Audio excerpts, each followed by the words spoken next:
Hey everybody, Neil Thompson, founder of Teach the Geek here. I work with technical professionals so they can present more effectively, especially in front of non-technical audiences. And you can learn more about that at teachthegeek.com. Again, that is teachthegeek.com. And as always, remember to like and subscribe to this YouTube channel as every bit helps. Today, I'd like to talk about the importance or three things that technical founders should do in their investor pitches. I've actually been attending quite a number of pitches recently because I'm really interested to see how well the founders do in pitching their companies. And many of the people who end up pitching have technical backgrounds, I find out after the fact. And for those that do, I've noticed a few things that they perhaps could work on. The first one is telling a story. It's so important, especially if you're looking for funding, to tell the story of the product that you're trying to sell, or the company that you're trying to get funding for, whether it be a product or a service that the company provides. You have to tell a story based on that company or based on that product or service. What did you do to get up to that point?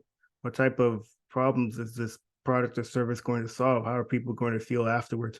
I think a lot of technical people are really focused on the features of whatever product that they're selling, or the features of even the service that they're providing. And oftentimes the people who are making the decision on whether you get funding or not, they don't care as much about that as they do about the story behind all of it. Like, and even the people that you're working with the company itself, like how did you all even meet? Like people are so interested in that type of information. You'd think that that would be extraneous, wouldn't be pertinent to the investor pitch, but it makes all the difference. It's honestly, it's the difference between winning a pitch competition and losing one, is being able to tell a compelling story that the people who are voting will appreciate. So that's number one, tell a story. Number two is you're going to have a pitch deck, most likely. And there's certain things that you need to have on each slide of these pitch decks. It seems to be fairly standard. But I think a lot of people like to jam a lot of information onto one slide. It would actually make more sense to just have more slides and less information on each slide so people can really take in whatever you're trying to say about the slide, especially with something technical. And the people who are voting don't have technical backgrounds. You don't want to overwhelm them with information on one slide.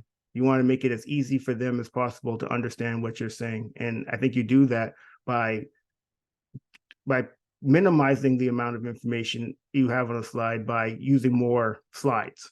So don't have too much charts, graphs, tables, too much text on one slide. It's way more difficult to understand. So that's number two.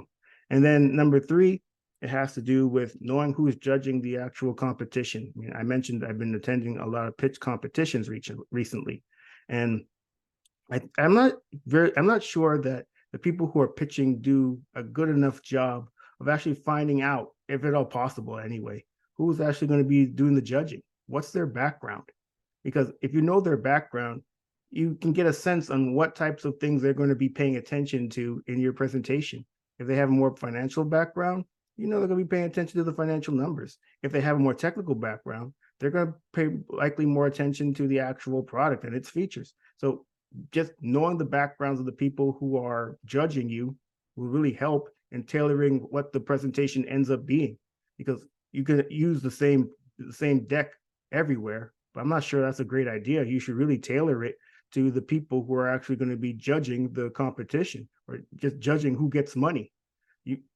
If you don't do that, then you run the risk of not getting anything, and then you're mad because you're not getting the money that you think you deserve. So those are the three tips that I would say for technical founders who are participating in investor pitches. Some three things that they could do to get better at them. Number one is to tell a compelling story that will appeal to the people who are giving out the money. Number two is to minimize the amount of information you have on each slide to make it easier for the judges or the investors to really take in what you're saying. And then number three is to learn the backgrounds of the people who are going to be giving out the money, or who are judging the pitch competition. That would really help in just tailoring the presentation to suit their needs. Hopefully this has been helpful. Again, my name is Neil Thompson. I'm the founder of Teach the Geek. I work with technical professionals so they can present more effectively, especially for non-technical audiences. And you can learn more about that at teachthegeek.com. Again, that's teachthegeek.com. And as always, remember to like and subscribe to this YouTube channel, as every bit helps. Until next time, take care and stay safe.